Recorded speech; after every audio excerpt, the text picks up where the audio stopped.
Wenn wir uns anschauen, was wir an energiewendebezogenen Investitionen gesehen haben in den letzten Jahren, dann war klar ein Riesenthema der Krieg in der Ukraine mit der folgenden Energiekrise.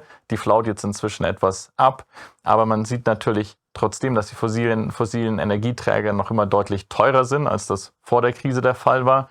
Und damit sind die erneuerbaren Energien wirklich in den Fokus gerückt und werden jetzt allgemein auch als Lösung gesehen für alle drei wesentlichen Zielsetzungen der Energiepolitik, also die Bezahlbarkeit, die Energiesicherheit und auch die Klimaziele.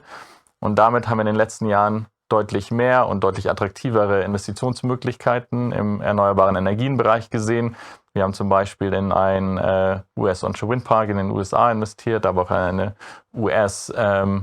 in eine europäische Offshore-Wind-Plattform. Und zusammen mit dem Ausbau von mehr und mehr erneuerbaren Energien ergibt sich natürlich auch ein Bedarf an anderer Energieinfrastruktur, wie zum Beispiel mehr Netzwerken, wie zum Beispiel mehr Batteriespeichern oder auch an grünem Wasserstoff. Und das sind auch alles Themen, mit denen wir uns intensiv beschäftigt haben und in die wir auch investiert haben. Und auch es ist wichtig für diese Investitionen, wann genau man in der Investition reingeht. Also wir suchen entweder Projekte, wo man schon sehr früh, relativ sehr früh in das Projekt reinkommt, oder auch wo das Projekt nicht nur eine Facility, sondern verschiedene Facilities, eine Plattform ist.